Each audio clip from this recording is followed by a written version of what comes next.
October 1947. Roslyn, New York. Morning fog clings to the Long Island Sound. The first sledgehammer blow strikes the Indiana limestone. Harbor Hill, the true inspiration for the great Gatsby's palace, is being erased. 216 acres, 126 rooms. $2 million in 1902, roughly $70 million in today's money. 45 years of existence. 6 months of demolition. But this is not a real estate tour. It is the story of a trap built in stone. A palace designed to declare permanence, only to prove that nothing is eternal when the foundation is debt, silence, and a death foretold from the very first blueprints. Today, we are not touring a mansion. We are investigating a scene. And like any good investigation, we start with the evidence. If you enjoy deep investigations into Gilded Age architecture and the families who built it, please like and subscribe to support more historical stories like this one. Now let's get into the evidence. The New York Historical Society, 3rd floor archives, box 247B. This is where we find the truth. You will not find it in the glossy photographs of elite fashion magazines, nor in the articles praising its former glory. Instead, we find it in a thin folder stamped Harbor Hill Estate Demolition Bid Documents, October 1947. The first page is the bid list. 5 demolition companies. 5 prices. All of them are shockingly low. The winner is Roslyn Salvage and Wrecking Company. The bid is $9,500 to destroy something once worth $2 million. That is less than 0.5% of its original value. But this is not the most shocking number. The second page is the asset inventory. It lists what remained inside the mansion in March of 1947. The African Ebony Library, hand-carved ceilings, the Carrara marble staircase, 27 fireplaces, the original copper piping, Tiffany stained glass windows, and then a handwritten note in blue ink in the margin. No buyers. Proceeding with demolition. No buyers. No one wanted it. In 1902, this was the ultimate symbol of eternal power. By 1947, it was just a problem to be solved with a sledgehammer. But how did a palace fall so far? The answer is not in 1947. It lies 9 years earlier. June 1938. Clarence Hungerford McKay, the man who built Harbor Hill, died at age 65. He died in a small apartment in Manhattan, not in his own mansion. By then, he had not lived at Harbor Hill for over 15 years. His will was a 224-page legal mess. His actual assets were almost nothing. The undersea cable empire his father built, the Commercial Cable Company, had been decimated by Marconi's wireless technology since 1920. His stocks collapsed during the Great Depression. His investments in opera and art were pure losses. What remained was Harbor Hill, 216 acres of stone, copper, and glass, and an annual property tax bill of $28,000. Roughly $600,000 a year in today's money. Just to keep it standing. The family tried to sell. 1939, 1941, 1945. No buyers. Who would buy a 126-room mansion right before World War II? Who could afford to run such a machine while everyone was paying war taxes? Even the United States government turned it down when offered as a military hospital. The reason was simple. The maintenance costs were too high. So it just stood there, empty, silent, petrified. Giant windows looked out over the Long Island Sound, halls wider than some Manhattan apartments. The Ebony Library that once rang with Enrico Caruso's voice now only echoed with the sound of mice. 1947, the final decision. Cannot sell, cannot keep, cannot give it away. Only one option remains. erase it. And that is when the Roslyn Salvage and Wrecking Company arrived with the sledgehammer. They worked for 6 months, tearing down every wall, removing every column, cutting every copper pipe. The Indiana limestone was crushed into gravel for highways. The marble stairs were sold to contractors in Brooklyn. The ebony library, no one knows. Missing. By March of 1948, nothing remained but the foundation. The land was split into 60 small lots, sold to veterans returning from the war. Each lot held a modest 2-bedroom bungalow. Price, $7,900 per lot. Harbor Hill, once the declaration of the McKay dynasty's immortality, is now 50 suburban homes on a street named Harbor Hill Road. The ultimate irony. But to understand the death of Harbor Hill, we have to go back to 1899, when it all began, when a man named Clarence McKay decided to build a castle, not to live in, but to prove something. What was he trying to prove? That is the question the architecture will answer.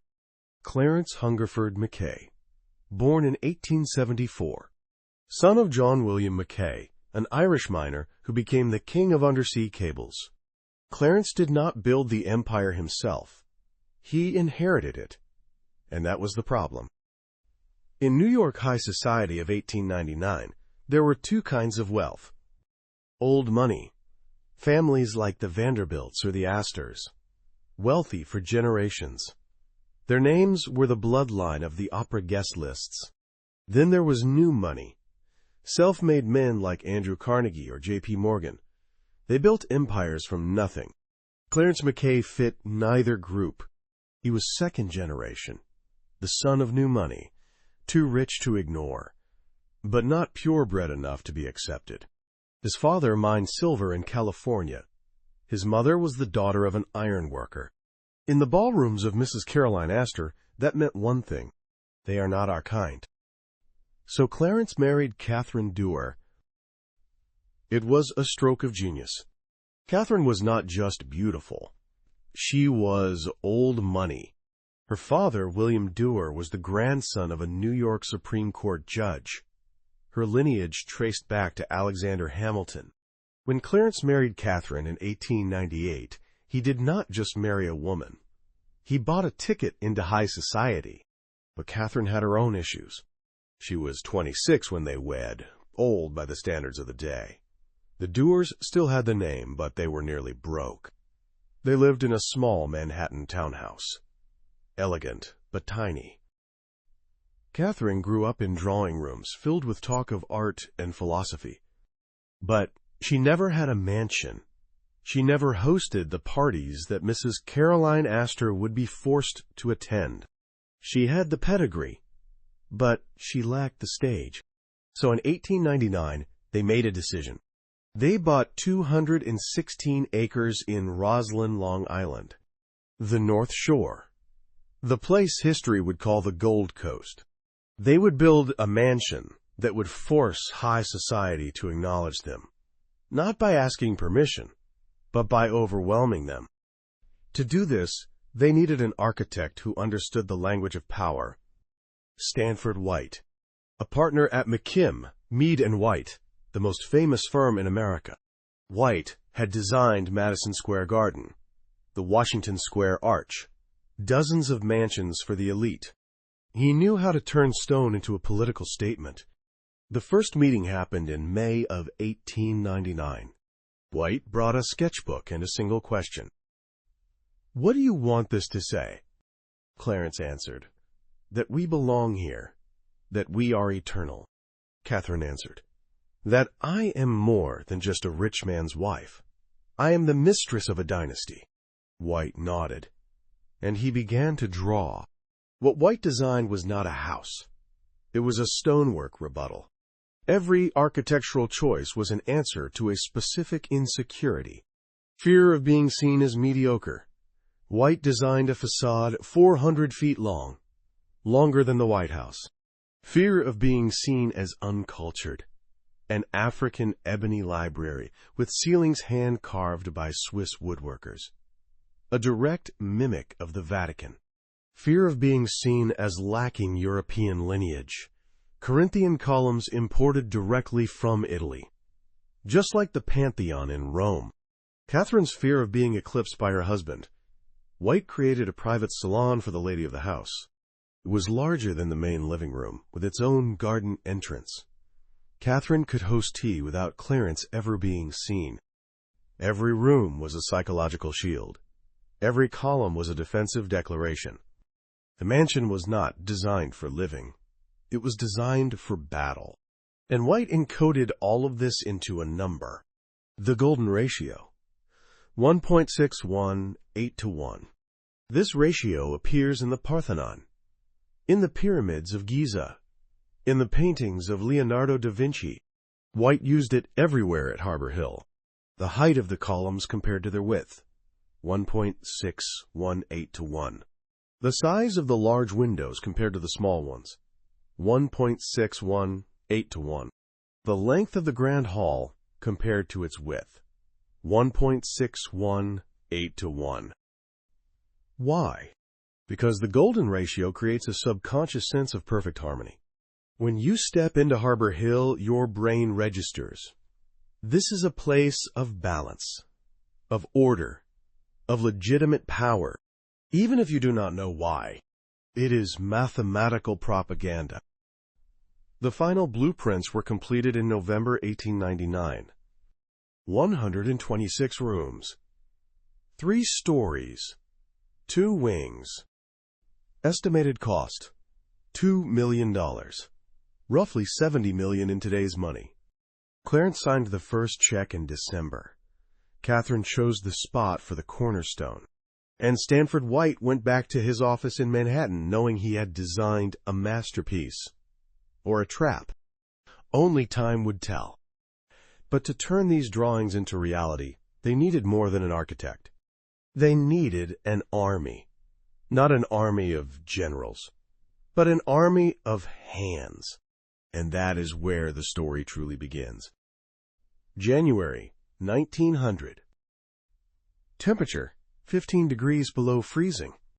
Roslyn, Long Island is an empty field. Nothing yet. Just frozen earth, the wind off the Long Island Sound, and a $2 million blueprint. Stanford White stands in the snow, looking at the site, and gives his first order. Dig 12 feet deep. We build from the bedrock. This is no ordinary construction. It is an experiment in scale. White wants a mansion that does not just look grand. It must defy time. So he makes impossible demands. Demand number 1, Indiana limestone. Not local granite. Not New York sandstone. It must be Indiana limestone.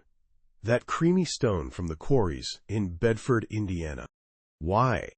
Because that is the stone of the United States Capitol, of the future Empire State Building, of the grandest banks on Wall Street.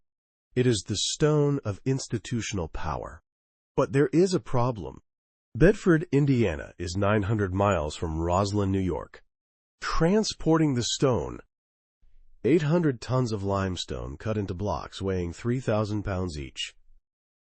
Every block must be packed, loaded onto trains, shipped across 5 states, and unloaded at Roslyn Harbor. The cost, $340,000, roughly $12 million in today's money. Just to move the stone, before a single cut, before any carving, before installation. Clarence McKay looks at the invoice and says one thing. Do it. Demand number 2. No modern machinery. White forbids the use of steam cranes or cement mixers. Why? Because he wants Harbor Hill built the way European palaces were built 300 years ago. By hand. By manual tools. By the skill of the artisan. That means every stone block must be lifted by wooden pulley systems. Every joint drilled by hand. Every carved detail shaped by hammer and chisel. The pace is painfully slow. A master stonemason might finish 2 blocks a day, Harbor Hill needs 800 blocks for the facade. You do the math. Demand number 3. Pure copper for all plumbing. Most mansions back then used iron or lead pipes. White demands copper. 3 miles of copper pipe. All hand soldered. Why? Because iron rusts. Lead poisons. Copper lasts forever. Cost: $65,000. Roughly $2.3 million in today's money. For plumbing. To make this happen, White needs labor. A lot of it. March 1900. He places recruitment ads in the newspapers of New York, Boston, and Philadelphia. Wanted: master stonemasons, expert carpenters, experienced ironworkers, 2 to 3 year project, steady wages, room and board included. 200 men answer. 195 are hired. Most are immigrants. 38 from Italy, specialists in Carrara marble. 24 from Switzerland, woodcarvers. 17 from Ireland, ironworkers. The rest from Poland, Germany, Sweden. Most speak no English. All of them know how to turn stone into art. They build a temporary workers' village right on the site. 20 wooden shacks. A shared kitchen. A small medical room. Each man is paid. Master stonemason, $5 a day, about $175 today. Carpenter, $4 a day. General laborer, $2.50 a day. Working hours, 6 in the morning to 6 in the evening. 6 days a week. No insurance, no vacation days, no pensions. If you get hurt, you are fired. If you complain, you are replaced. 3 years, 1,059 working days, 200 men, 800 tons of stone, 3 miles of copper pipe, 126 rooms. And on May 15th, 1903, Harbor Hill is complete. The final cost: $2,100,000. $100,000 over budget. Roughly $75 million in today's money. Stanford White stands at the end of the driveway, looking up at his work. 400 feet of creamy limestone gleaming in the May sun. Corinthian columns rising 30 feet high. Windows reflecting the sky like mirrors. Perfect. He turns to Clarence McKay and says, "It will last 1,000 years." He was wrong. It lasted 44 years. But nobody knew that yet, because now the second job begins. Not building the mansion, but running it. And that is when the invisible hands step into the shadows, where the true price of luxury is calculated in sweat. There are 2 Harbor Hills, the one the guests see, and the one the servants live in. June 1903. The mansion is complete, but it cannot run itself. 126 rooms require light, heat, water, food, and absolute cleanliness. Clarence McKay hires manager William Hart, a former butler for the Vanderbilts, to build a massive service machine.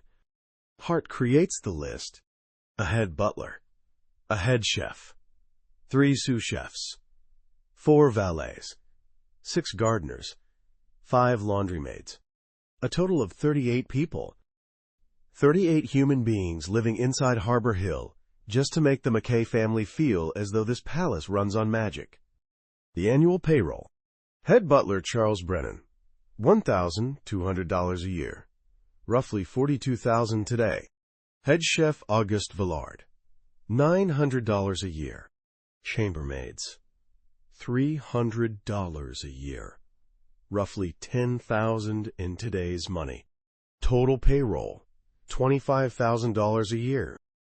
That is about $900,000 in today's currency. Just for servant wages. But among those 38, there are names history should remember. Not because they served the elite, but because they were master artisans disguised as servants. Domenico Russo, master stonemason, 32 years old. From Carrara, Italy, home to the world's purest white marble. Russo was one of the masons who built Harbor Hill. When construction finished in 1903, most workers returned to the city. Russo stayed. Why? Because Stanford White gave him a mission: to carve the frieze along the southern facade, a masterpiece depicting the Greek gods in the Garden of Olympus. This work took 2 years. Russo worked alone with a hammer, a chisel, and a sketch from White. Every fold in Athena's robe, every strand of Zeus's beard, every vine leaf in Dionysus's hand, all hand carved into stone as hard as steel, 30 feet above the ground, on wooden scaffolding, in the freezing Long Island winter winds. His wage, $5 a day, roughly $180 today. When the frieze was finished, a critic from the New York Times wrote, "This is the finest stone carving ever executed in America. It belongs in the Vatican." Did Russo's name appear in the article? No. The article only gave credit. Designed by McKim, Mead, and White. Russo did not complain. He just kept working. Gustav Zimmermann, Swiss woodworker, an expert in African ebony, the most expensive and difficult wood in the world. Zimmermann was responsible for Harbor Hill's ebony library. This room was Katherine McKay's pride. Zimmermann spent 18 months crafting it. The Celtic patterned carved ceiling, 12-foot-high bookshelves, the reading table with an ivory inlaid surface, the fireplace with dragon-carved pillars. Every detail was hand-carved. No machines. Just eyes, hands, and 50 years of experience. But here is the naked truth. Zimmermann and Russo were not listed as independent artisans. On the payroll, they were maintenance staff. Their actual role, repairing everything the guests broke, polishing scratched surfaces, recarving worn details, maintaining the illusion of eternal perfection, and they worked in total invisibility. Stanford White designed Harbor Hill with a completely separate service staircase system. 2 main marble staircases for the guests, 4 pine service staircases for the servants. They ran inside the walls, hidden behind wood panels. A servant could move from the basement to the 3rd floor without ever stepping into the main hallway. They could deliver hot food from the kitchen to Katherine's breakfast room without being seen. They could clean a salon and vanish through a wall door before the next guest entered. This was Stanford White's genius, designing the invisibility of labor. A machine. Silent. Ruthless. Take Bridget Sullivan, for example. 24 years old. From Ireland. A chambermaid for Katherine McKay. Bridget's day. 5 in the morning. Wake up in the basement dormitory. 5:15. Light the fires in Katherine's room. It must be finished by 6. 6:30. Bring the breakfast tray. 7. Help Katherine into her corset, dress, and jewelry. 9. Wash Katherine's clothes by hand. 11. Iron with a 7-pound hot coal iron. 1 in the afternoon. Prepare Katherine's bath. 11 at night.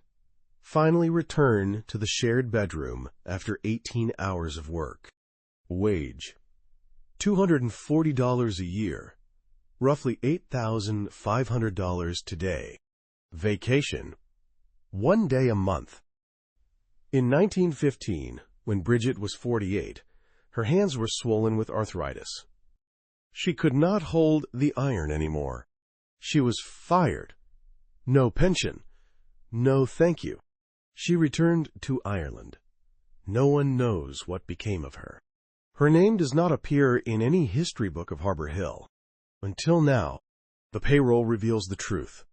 Between 1903 and 1938, Harbor Hill employed 234 servants. The average career span: 8 years. Most were fired for physical injury or replaced by someone younger and cheaper. Meanwhile, upstairs, Katherine McKay throws a party. Brilliant candlelight. Rivers of champagne. Enrico Caruso is singing in the Grand Hall. Guests wear dresses worth $2,000, about $70,000 today. And Bridget Sullivan, in the basement, is washing napkins by hand. Her hands are cracked and bleeding, but the napkins must be perfect, because tomorrow morning the ladies will use them for breakfast, and they must never see a single trace of a human hand. But for Katherine McKay, the party was only the beginning, because Harbor Hill was built to declare power, and the greatest declarations are always made with light. The night of 1,000 lights is about to begin, July 4th, 1904. The first night Harbor Hill truly breathes. 400 guests. 12 carriages line the mile-long driveway. Katherine McKay stands at the main entrance wearing a white silk gown from Worth, Paris, worth $3,000, roughly $120,000 in today's money, for a single dress. Clarence stands beside her in a black suit, hair slicked back. They welcome the guests, one by one. Mrs. Caroline Astor, J.P. Morgan, Cornelius Vanderbilt III, the Whitneys, the Phippses. Every name in the New York Social Register. And they all enter Harbor Hill with the same reaction: silence. Then a long breath, because what they see is not a house. It is a declaration of victory. The Grand Hall, 60 feet long, 30 feet wide, ceilings 25 feet high. The floor is white Carrara marble, each stone cut and polished to reflect candlelight like a mirror. 2 stone staircases curve up to the second floor, every step carved with a lily motif. 92 candles glow in gilt bronze chandeliers. There is no electricity. Clarence demanded candlelight. Why? Because candlelight flickers. It creates shadows. It makes everything look as though it is moving, breathing, alive. And it makes the stone look soft. Enrico Caruso, the world's most famous tenor, stands by a Steinway grand piano worth $8,000. He sings. His voice fills the space like water pouring into a glass. No microphones, no amplification, just a human voice, and the golden ratio that Stanford white encoded into every wall, corner, and curve. The sound bounces perfectly. No echo, no distortion, only pure clarity. One guest whispers, "This is the Carnegie Hall of private homes." Katherine smiles, but she is not there to hear Caruso. She is there to see Mrs. Astor's reaction. And Mrs. Astor, the woman whose guest list defined New York society for 30 years, stands in the center of the hall and says a single sentence: "I must admit, this is impressive." Katherine won. But victory does not feel the way she thought it would, because after the guests depart at 2 in the morning, after the servants clear every champagne flute and rose petal, Katherine stands alone in the Grand Hall. 400 people were just here. Now there is only her, and the echo of her heels on the marble, the loneliest sound she had ever heard. September 1904. Katherine begins to retreat into the library. It is her favorite room. Let me take you inside. You walk through 9-foot double doors made of African ebony, weighing 300 pounds each. They have no handles on the outside. They are designed to be pushed open only from within. A subtle reminder: this is a private world. Inside, you step into another reality. The 18-foot ceiling is entirely covered in African ebony. hand-carved in intricate Celtic knot patterns. Gustav Zimmermann, the Swiss woodworker, spent 18 months on this ceiling alone. Every knot intertwines without a beginning or an end, a symbol of eternity, or a trap with no exit, depending on how you look at it. The walls are covered in bookshelves from floor to ceiling, 2,300 books, mostly in French and English, poetry, philosophy, novels. Katherine read them all, sometimes twice. In the center of the room is an ebony reading table, the surface inlaid with ivory in a tulip pattern. This is where Katherine sits. Every afternoon, from 2 in the afternoon to 5, reading, writing letters, or just staring out the window at the rose garden. But here is what most people do not know about this room. It has 2 doors. The main entrance you just walked through, and a hidden door in the wall behind the bookshelves. It leads to a narrow corridor, just 2 feet wide, running along the back of the library. This corridor connects directly to the service stairs. Why did Stanford White design it? So the servants could bring tea, cakes, or mail to Katherine without ever passing through the main doors. So Katherine would never have to see them, to maintain the illusion that she was truly alone, perfectly alone. But Katherine knew the truth. She was never truly alone, because inside the walls of Harbor Hill was a network of electric bells. Every room had a small bronze button mounted to the wall. When Katherine pressed the button in the library, a bell rang in the basement kitchen. A number appeared on the panel. Number 14, room 14, the library. And within 3 minutes, a servant would appear through the hidden door. Silent, invisible, like a ghost. This system had 126 buttons, 1 in every room, all connected to the control board in the kitchen. That is how Harbor Hill functioned, not by magic, but by copper wire, bells, and human beings living in the dark. Katherine sat in her library, surrounded by $50,000 worth of ebony, and realized something. She had built a beautiful prison, and she was its only prisoner. November 1905. The second party, 500 guests. This time, Katherine invited musicians, poets, and painters. She wanted Harbor Hill to be a cultural salon, like the salons of Paris, where art, not money, was the currency. But there was a problem. The artists she invited were uncomfortable. They sat on $3,000 sofas and felt as though they were in a museum. They were afraid to touch anything. One poet told Katherine, "This place is too beautiful to live in. It was designed to be looked at." Katherine smiled politely. But in her heart, she knew he was right. Harbor Hill was not a home.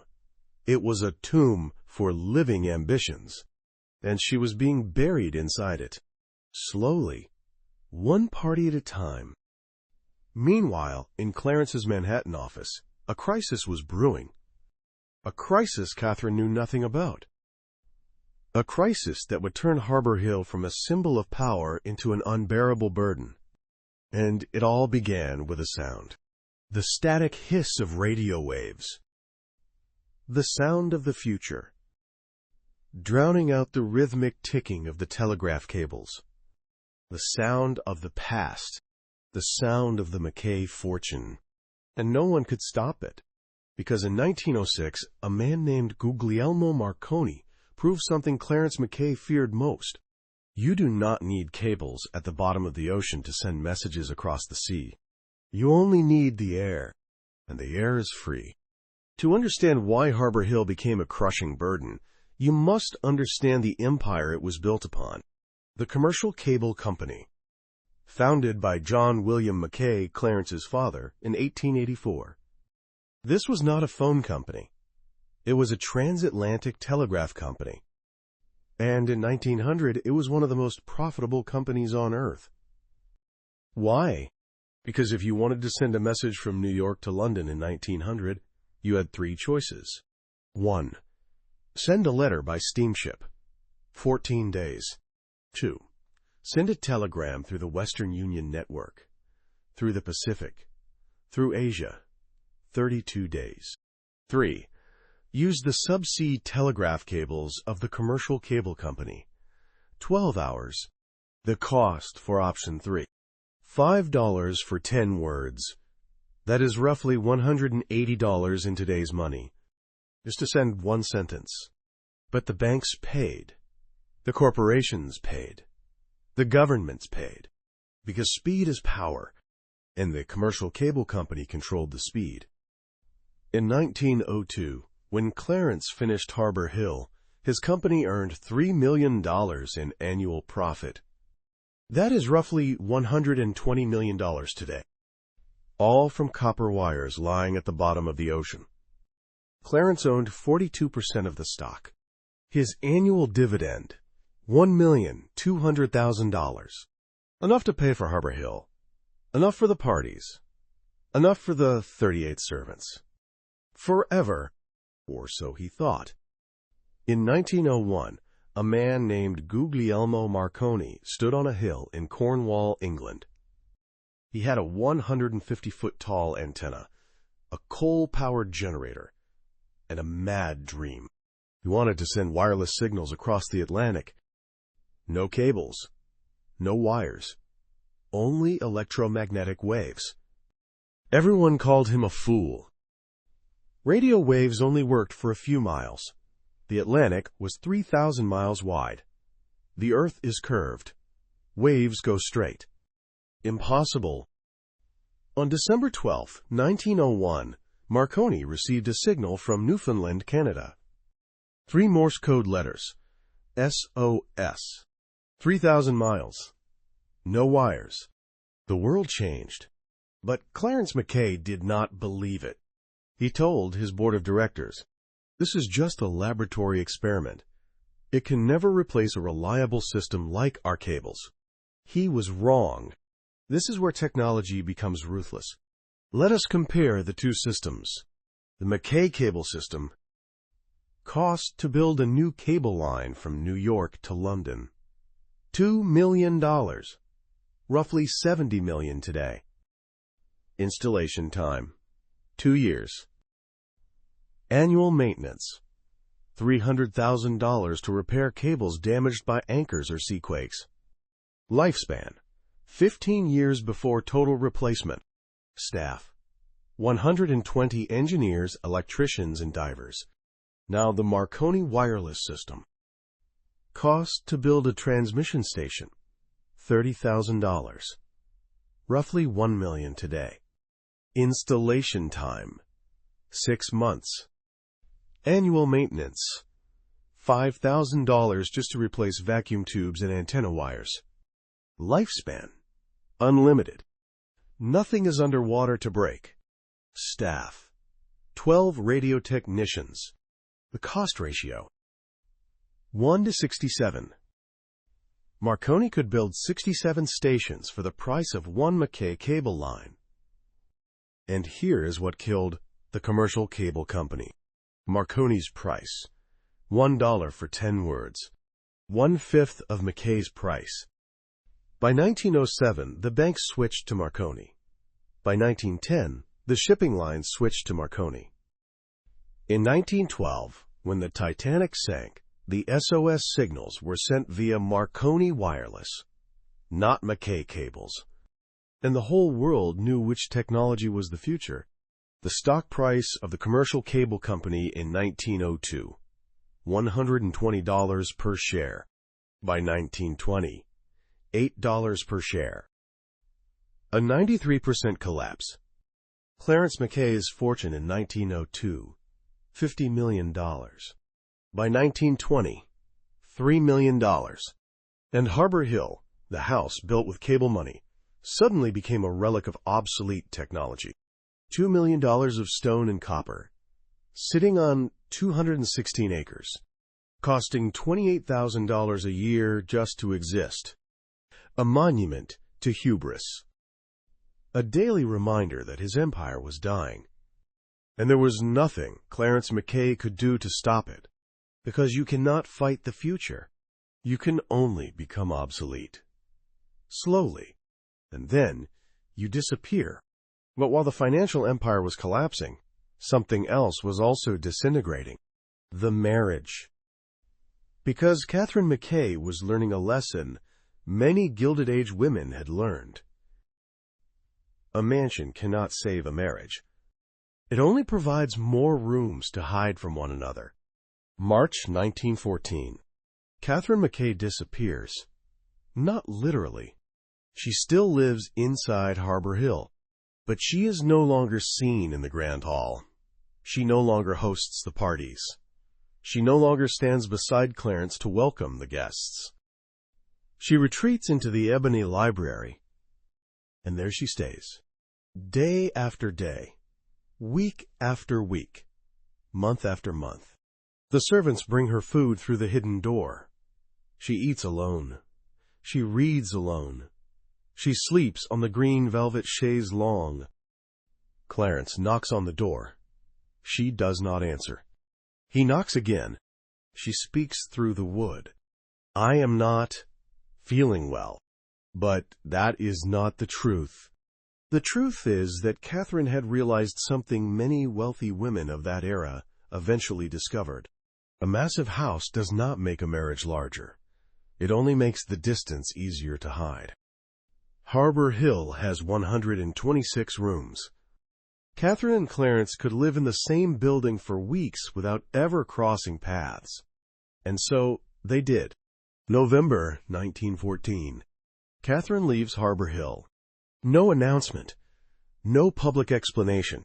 She simply boards a train to Manhattan and moves into a small apartment on Park Avenue.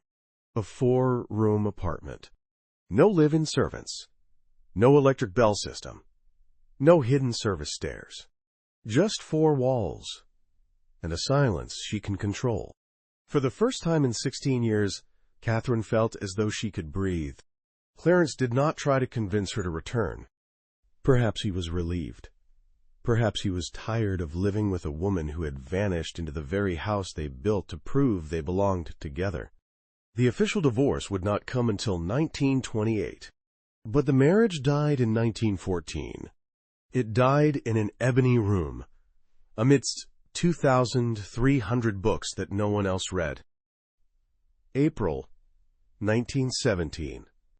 The United States enters World War I, and Harbor Hill, for the first time in its history, finds a purpose beyond vanity. Clarence offers the mansion to the American Red Cross. They accept. Within 2 weeks, Harbor Hill is transformed. The Grand Hall, where Enrico Caruso's voice once rang, now holds 40 hospital beds.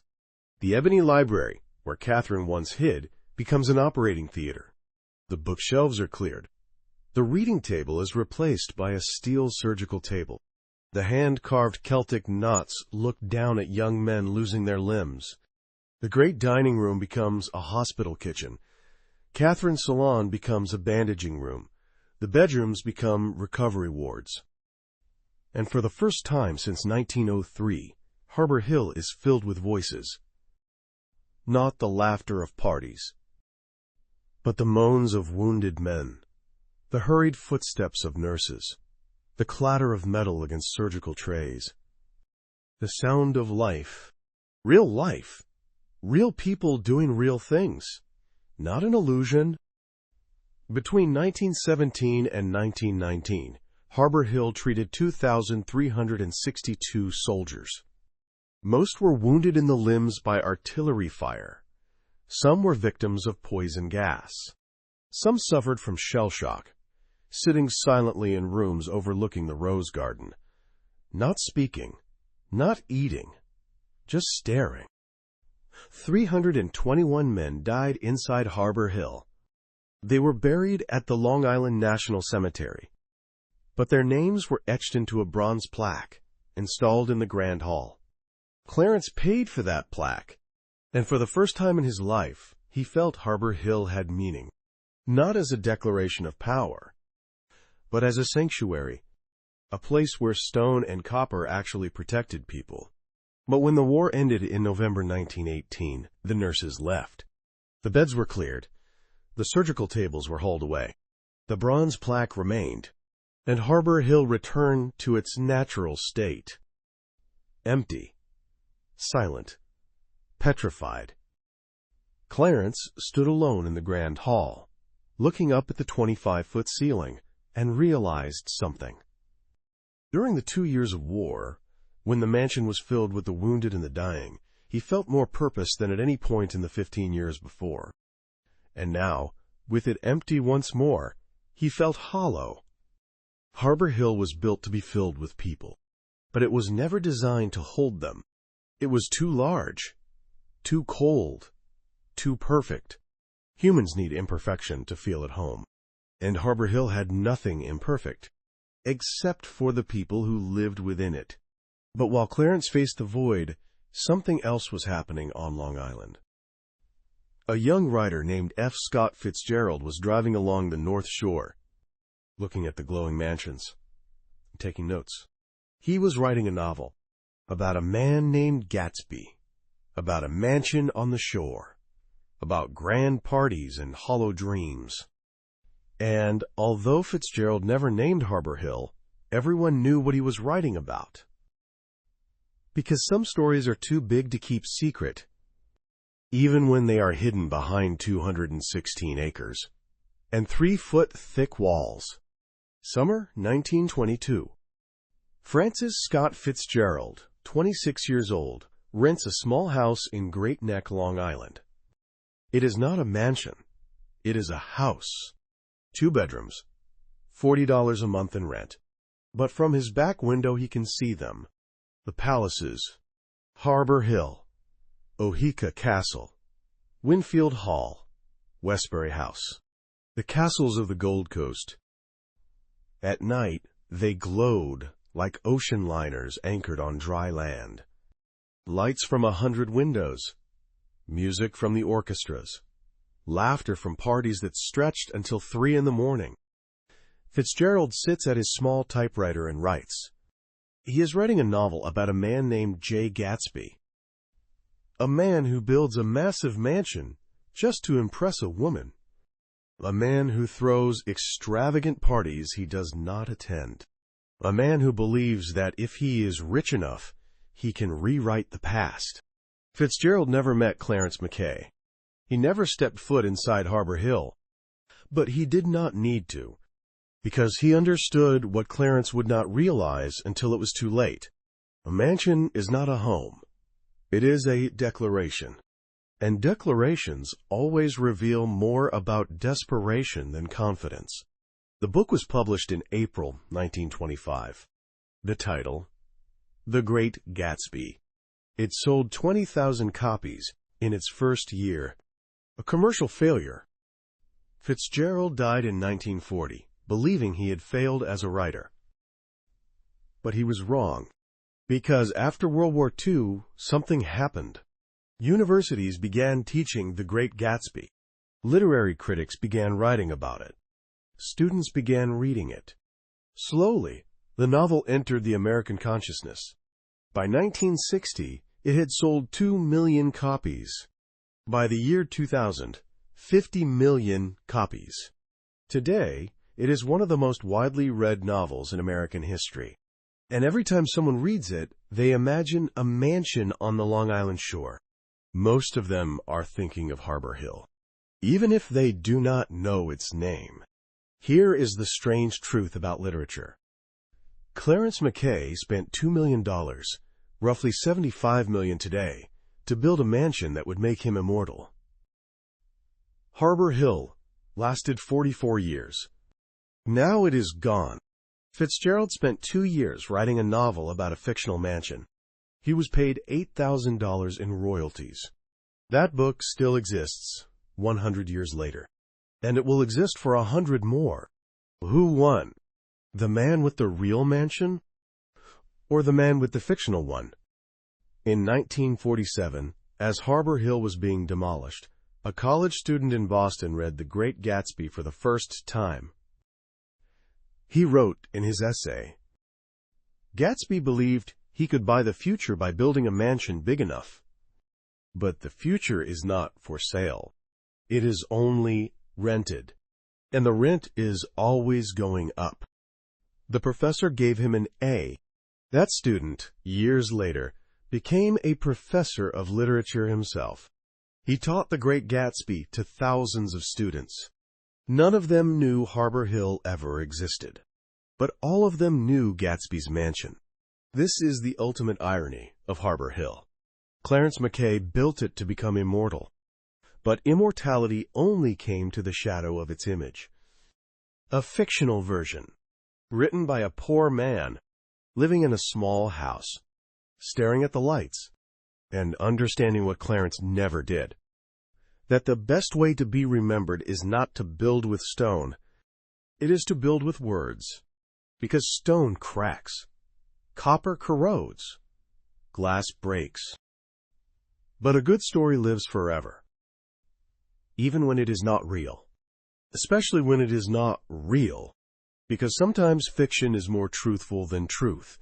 It touches something deeper than facts. It touches a feeling. The feeling of an era. The feeling of ambition and destruction. The feeling of the American dream turning into the American nightmare. And in that feeling, Harbor Hill still exists. Not as a building, but as a metaphor. A warning.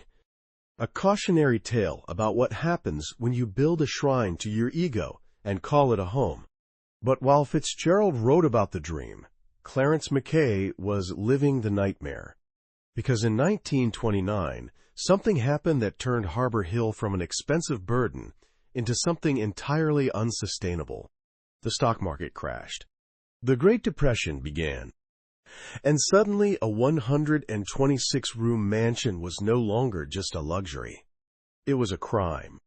Black Tuesday, October 29th, 1929. The American stock market vanishes. $14 billion lost in a single day. Roughly $250 billion in today's currency. Banks shutter. Corporations collapse. Millions lose their jobs. And Clarence McKay, sitting in his Manhattan office, stares at the headline and realizes he has lost everything. Again, commercial cable stock, which had already dropped from $120 to $8 over 20 years, now falls to $2 per share. $2. Clarence owned 500,000 shares. In 1902, they were worth $60 million. In 1929, they were worth $1 million. A 98% collapse. But this was not the biggest problem. The biggest problem was Harbor Hill. Because when you are rich, a massive mansion is a symbol of power. But when you are broke, it is a curse. Let us do the math. The annual cost to run Harbor Hill in 1930. Property taxes. $28,000 per year. Roughly $500,000 today. Servant wages. $25,000. The 38 servants were cut down to 12. But still, 12 mouths to feed. 12 salaries. Heating. $7,000 a year for coal. Just to warm 126 rooms through a Long Island winter. Maintenance. $5,000. To fix leaking roofs, weeping pipes, and shattered windows. Electricity. $4,000. Harbor Hill finally got power in 1925. But with 126 rooms, the bill was more than most men earned in a year. The total, $69,000 per year. That is roughly $1.3 million annually today, just to keep the stone from crumbling. Clarence's annual income from dividends and investments in 1930. $22,000. Do you see the problem? He was losing $47,000 every year just to own Harbor Hill. And that number climbed every year. Because property taxes did not drop during the Great Depression. They rose. Why? Because local governments were desperate. They could not tax the unemployed, so they taxed the assets. In 1932, the taxes for Harbor Hill rose to $32,000. By 1935, $36,000. By 1938, $40,000. Clarence tried to sell. He listed it with a real estate firm in Manhattan. Asking price, $500,000. One-fourth of the construction cost. No buyers. He lowered the price to $300,000. No buyers. $200,000. No buyers. Who wants a 126-room mansion in 1935? Who can afford $40,000 a year just for the taxes? Who wants to pay a staff when millions are starving? Who wants to live in a palace when your neighbors are standing in bread lines? No one. So Harbor Hill just sat there, emptier every year, darker every month. In 1936, Clarence fired the last of the servants. All 38 were gone. Some had worked for him for 30 years. He had no money for severance.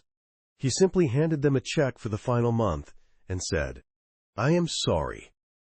Bridget Sullivan, the chambermaid who washed Catherine's clothes for 24 years, had already retired and died in Ireland. Charles Brennan, the head butler, found work with the Vanderbilts, but at half his former salary. Auguste Villard, the French chef, opened a small restaurant in Brooklyn. It closed in 6 months. Domenico Russo, the mason who carved the frieze, returned to Italy. No one knows what became of him. Gustav Zimmermann, the carpenter who built the Ebony Library, died of a heart attack in 1937. He was 67. No family, no money. He was buried in a potter's field in Queens. No headstone. Only a number. 4,721. By 1937, Harbor Hill was completely empty. Clarence did not live there anymore. He had moved into a small Manhattan apartment. 4 rooms. Just like the apartment Katherine moved into 23 years earlier. The ultimate irony. Both fled Harbor Hill. Both found peace in small spaces. Both realized, too late, that happiness is not proportional to square footage. Harbor Hill stood vacant. No light, no heat, no people. Windows began to shatter. Roofs began to weep. Pipes froze and burst in the winter. Water flooded the Grand Hall, ruining the Carrara marble floor. Rats nested in the Ebony Library. Birds nested in the chimneys. Weeds grew through the cracks in the terrace. The rose garden, once tended by 6 men, became a wilderness. The fountains stopped. The pool turned into a swamp. And Clarence McKay, sitting in his 4-room apartment, received the tax bill every year and realized he could not pay. In 1938, he died. 65 years old, in a rented apartment, alone. His will was a legal mess. His estate had only one thing of value: Harbor Hill, valued by the town of Roslyn at $2 million for tax purposes, but unsellable at any price. A worthless asset. A monument to hubris. A tomb made of stone, waiting for the sledgehammer. And the sledgehammer was coming. Because after Clarence's death, the family made the final decision. The decision we saw in the very first minute of this story, when I opened that archival box at the New York Historical Society and found the demolition bids. Now we return to the beginning. October 1947. The Roslyn Salvage and Wrecking Company, and 6 months to erase a dream. October 1947. The Roslyn Salvage and Wrecking Company arrives with 12 men, 4 trucks, 2 bulldozers, and 1 mission: erase Harbor Hill in 6 months. The owner of the company, Frank Morrison, 53 years old, stands before the mansion and does what every demolition contractor does. He calculates, not beauty, not history, not architecture, only weight and value. 800 tons of Indiana limestone, 3 miles of copper pipe, 27 marble fireplaces, 42 Tiffany stained glass windows, 126 doors of ebony and oak, 2 Carrara marble staircases, each weighing 12 tons. Morrison scribbles into his notebook. Stone. Sell to Road Gravel Company. $20 a ton. Copper. Sell to the scrapyard. 40 cents a pound. Marble. Sell to contractors in Brooklyn and Queens. Stained glass. Keep for private collectors. Wood. Burn it. Not worth the haul. Total estimated scrap value, $22,000. He had paid $9,500 to win the bid. Estimated profit, $12,500. Roughly $250,000 today. Not bad for 6 months of work. Morrison gives the order to his crew. Start from the top. Roof first. Then the floors. Keep the walls braced so they do not drop until we want them to. October 1947. Week 1. They stripped the roof. 25,000 Spanish clay tiles. Each one removed by hand, loaded onto trucks, dumped in a landfill. No one wanted them. Too old, too heavy, too expensive to ship. Week 2. They start with the upper floors. The servants' bedrooms. 20 small rooms in the attic, empty for 11 years. Pine tables. Simple iron beds. Nothing of value. They smash it all with sledgehammers. Wood into one pile. Metal into another. Week 3. They reach the master bedrooms. 12 massive suites. And here, they find something. In Katherine's bedroom, furniture still remains. A walnut bed, a wardrobe, a vanity with a mirror, all of it left behind. Morrison calls an auctioneer in Manhattan. The man arrives, looks around, and says, value is about $300 for the lot. Morrison sells it for $200. The auctioneer hires a truck, loads the furniture, and drives away. No one knows where it went. Perhaps an antique shop in Brooklyn. Perhaps a house in Connecticut. Perhaps it still exists somewhere. In someone's basement. Unlabeled. Unrecognized. The bed Katherine McKay slept in for 16 years. The vanity where she sat every morning. The mirror she looked into as she aged. Now it is just old furniture. November 1947. They reach the Grand Hall, the room where Enrico Caruso sang, where Mrs. Astor stood and said, "This is impressive," where 2,362 soldiers were treated, where 321 men died. Morrison looks up at the 25-foot ceiling and says, "Careful with the stairs. Carrara marble. We can sell those." It takes 3 days to dismantle the 2 staircases. Each step is carefully cut with a diamond saw, numbered, loaded onto flatbed trucks. A contractor in Brooklyn buys them for $1,200. He uses them to build the stairs for an apartment building in Park Slope. Those stairs still exist today. Thousands of people walk up and down them every year. No one knows they were once part of Harbor Hill. No one knows Katherine McKay ever rested her hand on that railing. No one knows Clarence McKay ever climbed those steps after a long night in Manhattan. They are just stairs. December 1947. They reach the library. Katherine's room. The room with the ebony ceiling, carved by Gustav Zimmermann over 18 months. The room with 2,300 books. The room where Katherine vanished into her own house. The books are gone. Taken by the family, or stolen by vandals during the years the mansion sat abandoned. Only the empty shelves remain. And the ceiling. Morrison looks up at the Celtic knots and weighs the options. African ebony. Rare. Expensive. Beautiful. But also heavy. Difficult to dismantle. Hard to transport.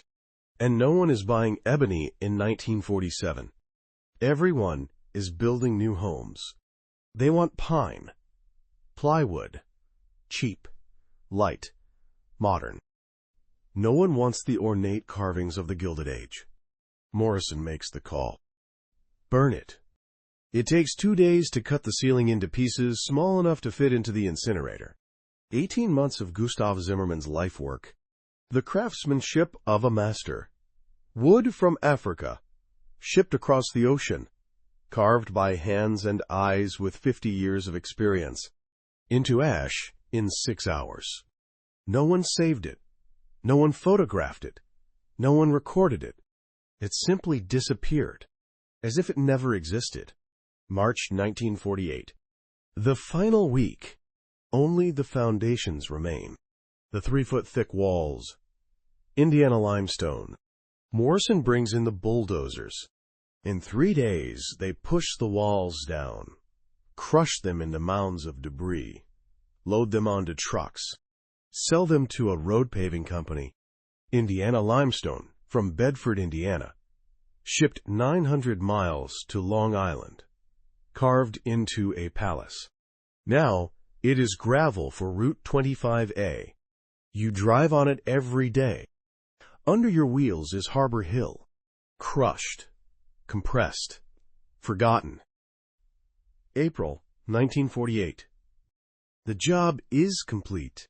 Morrison and his crew pack up. 216 acres of empty earth. Flat. Void. As if Harbor Hill never was. Actual demolition cost, $9,500. Value of salvaged material, $22,300. Morrison's profit, $12,800.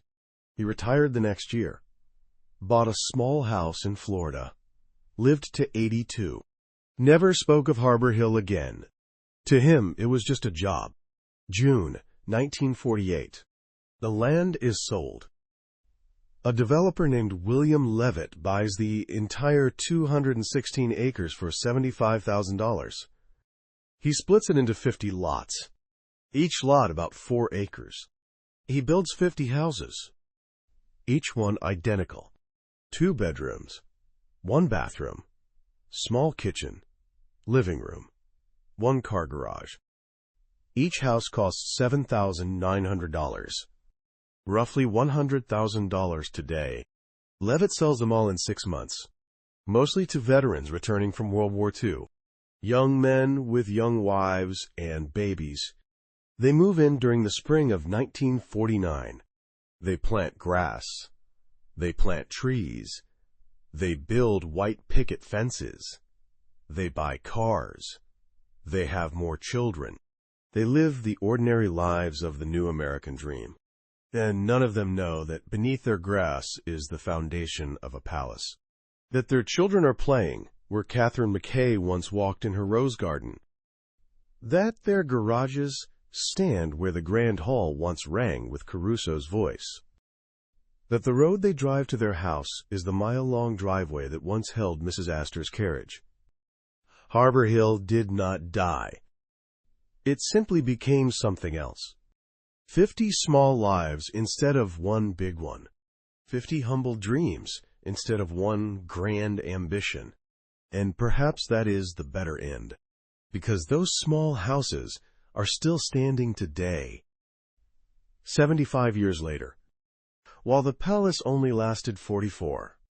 But this is not the end of the story, because what happened to Harbor Hill changed the way America thinks about its history, about preservation, about what is worth saving, and what we lose when we do not.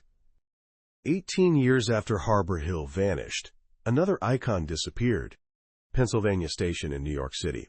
An architectural masterpiece designed by McKim, Mead, and White, the same firm that designed Harbor Hill. Built in 1910, demolished in 1963, to make way for Madison Square Garden. And this time, New Yorkers were furious. Architects protested. Historians wrote letters. Students marched. But it was too late. By the time they realized what they were losing, the sledgehammer had already done its work. But from the ashes of Penn Station, something was born. In 1966, New York City passed its first landmarks preservation law. In 1966, the United States Congress passed the National Historic Preservation Act. In 1973, the National Trust for Historic Preservation was established with a federal budget. Suddenly, destroying a historical building was not so easy anymore. You needed permits. You needed a reason. You had to prove there were no other options. Today, Harbor Hill would not be demolished. It would be designated a historic landmark. It would be protected. It would be preserved. Even if no one lived in it. Even if it cost millions to maintain. Because we learned the lesson the generation of 1947 had not. Some things are worth more than their scrap value. Some things are evidence of what we once were, and once they are gone, we cannot get them back. Today, if you drive along the North Shore of Long Island, you will see mansions that still stand. Oheka Castle, now a luxury hotel and wedding venue. Westbury House, now a museum. Winfield Hall, vacant but protected. Old Westbury Gardens, open to the public. They all survived. They were all preserved. All except Harbor Hill, because Harbor Hill vanished too soon. 5 years before the preservation movement began. A decade before we realized what we were losing. A generation before we decided that history was worth saving. But here is the strange thing. Even though Harbor Hill is gone, its story lives on. Not in stone, not in copper, not in glass, but in history classrooms, in architecture lectures, in debates about preservation. Harbor Hill became the textbook example of what happens when we fail to protect our heritage. It became the cautionary tale, the lesson, the reminder. In a strange way, that makes it more important than ever. Because if Harbor Hill still stood today, it would just be one of many mansions. Beautiful, historic, but not special. But because it is gone, it has become a symbol. For everything we have lost, for everything we wish we had saved, for the mistakes we cannot fix. We began this story in October of 1947. With the sound of a sledgehammer striking Indiana limestone, we investigated a crime scene, we opened the archives, we followed the money, we read the payrolls, we stepped into rooms most people never see. We listened to the voices of those history forgot. Domenico Russo, who carved gods into stone. Gustav Zimmermann, who crafted a masterpiece that turned to ash. Bridget Sullivan, who washed clothes for 24 years and died without a name. Katherine McKay, who built a beautiful prison and escaped. Clarence McKay, who bought a dream and died bankrupt. Francis Scott Fitzgerald, who turned it all into literature. And the millions of readers who never knew the truth. This is what we learn from Harbor Hill. Architecture is more than just bricks and mortar. It is psychology. It is aspiration. It is fear built into walls. It is ambition carved into stone. It is loneliness hidden in rooms too large to fill. And when we destroy a building, we lose more than just stone. We lose the evidence of what humans are willing to do, to be seen, to be remembered, to prove they matter. Today, if you stand on Harbor Hill Road in Roslyn, New York, you see 50 small houses, neatly trimmed grass, cars in garages, children playing in the street. Ordinary life. There are no signs, no monuments, nothing to say that beneath your feet once sat a palace. But if you know where to look, if you know the story, if you listen closely enough, you can still hear it. The echo of Enrico Caruso, the hammer of Domenico Russo, The hiss of Marconi's radio waves drowning out the ticking telegraph. The sound of Katherine McKay closing the library door for the last time. The sound of Clarence McKay realizing too late that you cannot build a monument to yourself and call it a home. And the voices of 50 families, living ordinary lives, unaware they are living on a graveyard of ambition. Harbor Hill is dead, but its lesson lives. Stone cracks, copper corrodes, glass breaks, but the story lasts forever, as long as there is someone to tell it. And now you know the story. Now you are the gatekeeper. Do not let it be forgotten, because in 50 years, someone will stand on an empty plot of land and ask, what used to be here?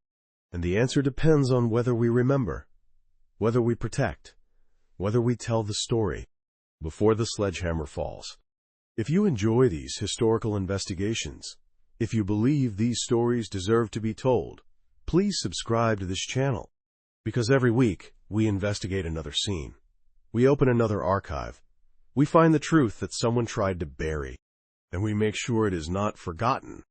Thank you for watching. And remember, history is not just what happened. It is what we choose to remember. Choose wisely.